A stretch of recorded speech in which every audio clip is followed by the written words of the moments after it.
Jpmorgan, Bank of America, and the other large banks in the US are looking to launch a joint stablecoin. This is bullish, but it also looks and smells like a CBDC. I'll share my thoughts with you.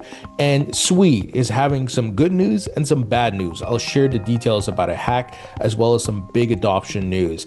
And Tether's CEO goes on TV and makes some big statements about the upcoming audit of USDT reserves. Let's get into it. Hey everybody, welcome into the Thinking Crypto podcast, your home for cryptocurrency news and interviews. I'm your host, Tony Edward. On your way in, please hit that subscribe button as well as the thumbs up button and leave a comment below. If you're listening on a podcast platform such as Spotify or Apple, please leave a 5-star rating and review. Folks, I want to talk about Bitcoin because we are seeing a bit of a pullback. So Bitcoin was, of course, on a really strong move, hitting new all-time highs, breaking through 109,000, then 110,000, then 111,000. It touched 112 and has since been pulling back. This is healthy. This is normal. It's what I've been talking about, that on the daily chart, the RSI is in the overbought zone. I even mentioned that in my newsletter yesterday. So we have to expect volatility. We have to expect retests of support levels. So nothing to worry about here. I know there's the larger narrative of Trump and the tariffs and Apple and so forth, but I think that news is just coincidence with what's happening in the market. And Bitcoin is just simply retesting some support levels here. So expect volatility. This is par for the course. But when you look at the weekly chart, the higher time frame, we are still looking incredibly bullish. We are still looking at higher prices on the horizon. So just be patient as the market plays out. And of course, liquidity will eventually start hitting the altcoins. But right now, Bitcoin's going to steal the show, do its thing, show a lot of strength. Its dominance is spiking.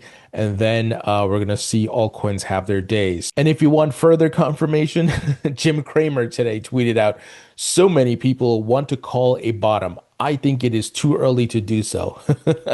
So as always, inverse Cramer, right? You do the opposite of what he says. If he's bullish, it's time to worry. If he's bearish like this, then it's time to be bullish. So just be patient, folks. Now, the big news of the day, according to the Wall Street Journal, major US banks are looking to launch a joint stablecoin. Folks, what have we been talking about? This technology is the future.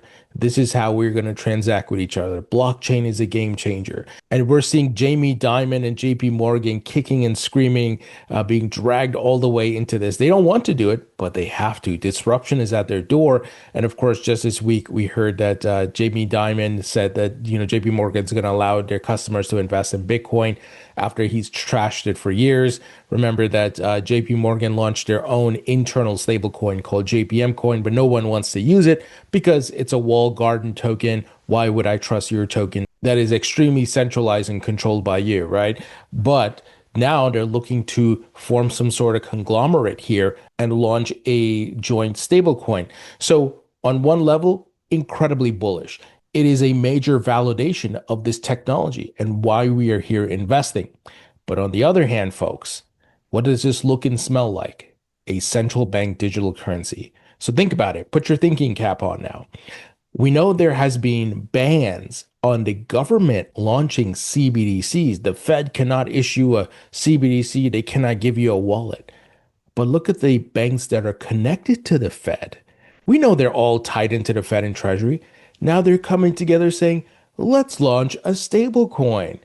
And of course, if they're all using the same stable coin and giving it to their customers, what do you think this is?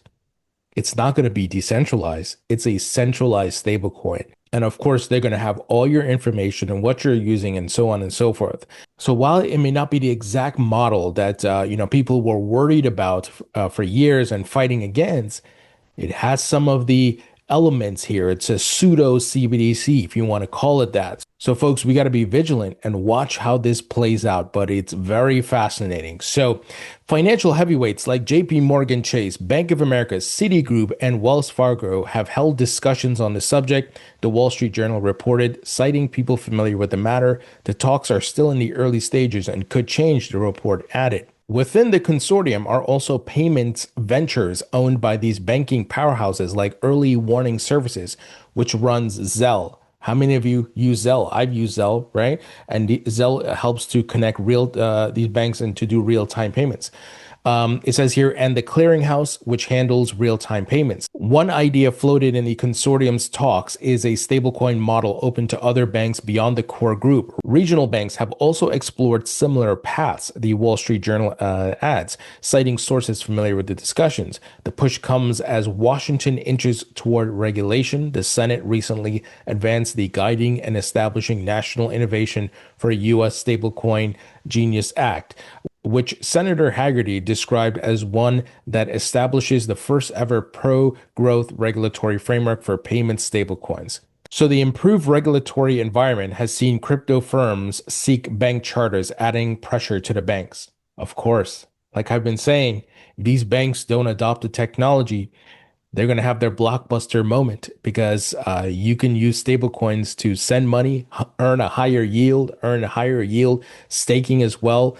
And this stuff settles instantly. No more delays, no more stupid high fees and all that the banks and payment service providers charge. So these banks are scrambling. And if you recall, in February, Bank of America's CEO said once Congress passes legislation, they're likely to launch their own stablecoin. Let me tell you how it's going to end. They're going to launch your stablecoin.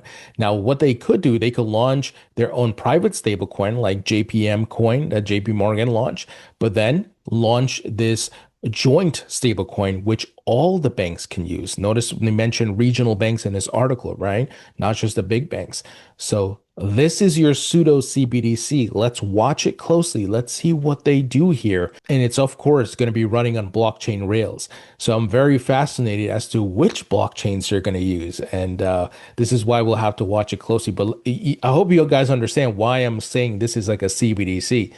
All the big banks that work with the Fed and the Treasury are plugged into the government, are going to be running the same stablecoin. How is that different from the Fed launching a CBDC, that CBDC would have been running through the big banks anyway, right?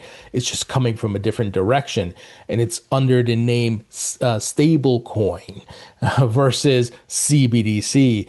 So this is interesting on many fronts. So let's see how it plays out. Now, folks, quick word from our sponsor, and that is VeChain. VeChain is one of the top layer one blockchains out there. They're getting adoption by many enterprises, and those companies and enterprises are building Web3 applications and sustainability applications.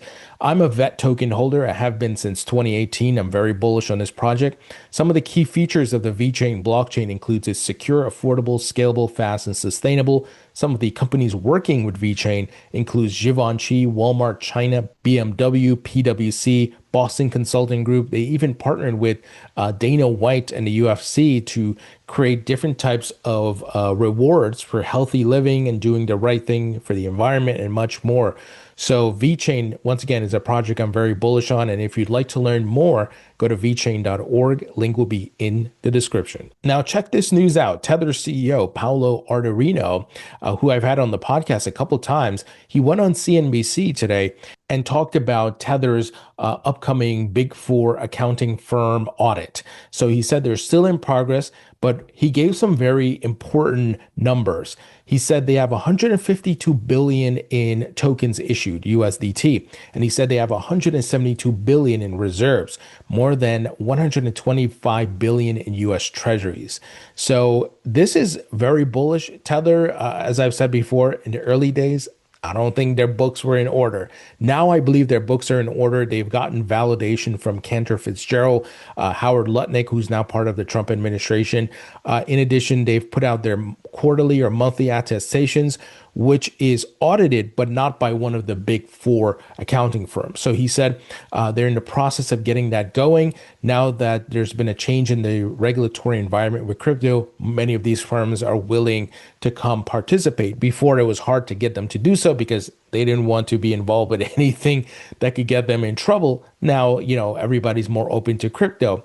So this is really great. And one of the things he highlighted with the amount of treasuries, US treasuries that they hold, he said, if we were a nation, we would be the 18th largest nation holding US treasuries.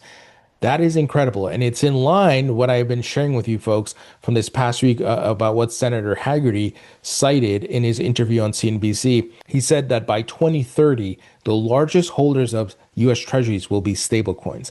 And I stated that part of my belief as to what's happening with all this tariff stuff and trade talks is based on the US not needing countries like China and others to buy as much US Treasuries because they're about to open the floodgates for the stablecoin market.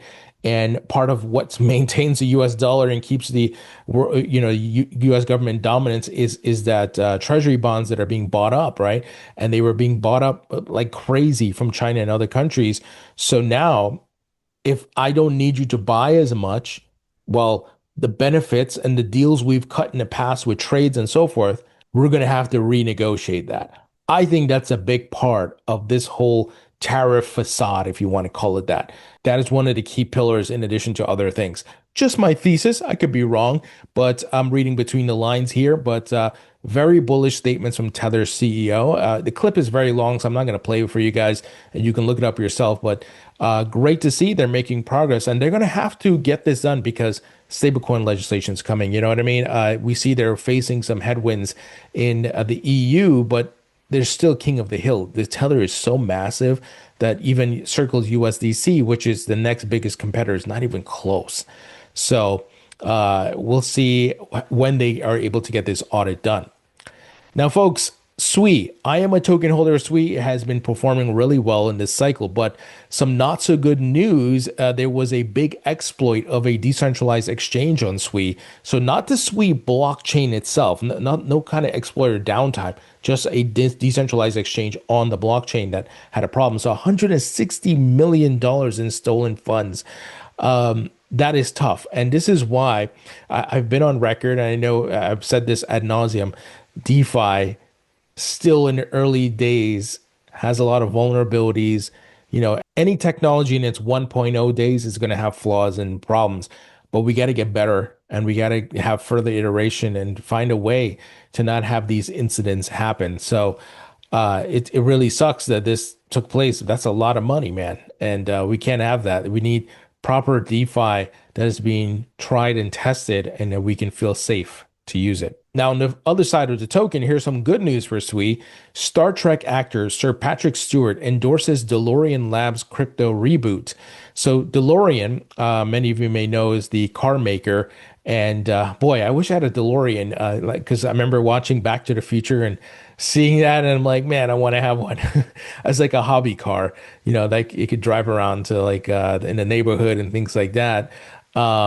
But nevertheless, DeLorean Labs, the crypto arm of the rebooted 80s car company featured in Back to the Future films, is working with British actor Sir Patrick Stewart to promote the upcoming DeLorean electric car.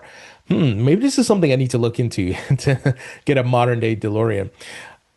They say the best way to predict the future is to create it, Stewart said in a video. DeLorean Labs has launched on-chain vehicle reservations using SUI NFTs for the upcoming DeLorean Alpha 5 EV, which could be the first DeLorean produced in over 40 years. So on one hand, I'm happy to see this. On the other hand, this is great from real world adoption, that you have NFTs being used to enhance the ability to participate in real world actions, to put a reservation in for a car and things along those lines. This is what we want to see.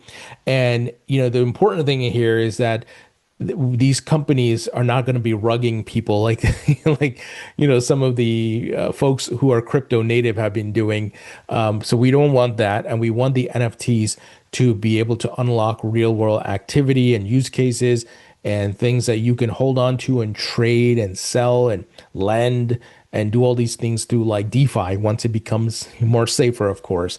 But this is great, right? This is really great. I love to see things like this and the technology being used in real world activities. And I think we're going to see more, given, once again, the regulatory environment has changed, because Gary Gensler is not here issuing Wells notice and suing everybody over NFTs and much more. So really great stuff. Now, look at this. Semler Scientific boosts Bitcoin holdings with $50 million purchase. So Semler is a company that's using the Bitcoin treasury strategy, similar to Michael Saylor and so forth. And as I've been saying, this trend is going to continue. So the total value of their Bitcoin holdings is at $474.4 million. They are in the top 13 of Bitcoin treasury companies. Incredible stuff here. And I think eventually we're going to see this move beyond Bitcoin to some altcoins. We've seen some companies add Ethereum, some companies have added Solana, and there have been talks of some companies adding XRP, but it's going to start with Bitcoin. And as these companies get more comfortable with Bitcoin, I think they're going to expand to altcoins. Will they add every altcoin? Of course not, right? It's going to probably be, the top 3, top 4 type thing. And as these ETFs get launched around these altcoins, you're going to see more adoption. So really great stuff here, folks. Anyway, that's the news. Let me know what you think about that stablecoin news with the banks. Do you agree with me and my idea here or thesis that this is some sort of pseudo CBDC? I would love to hear what you guys think.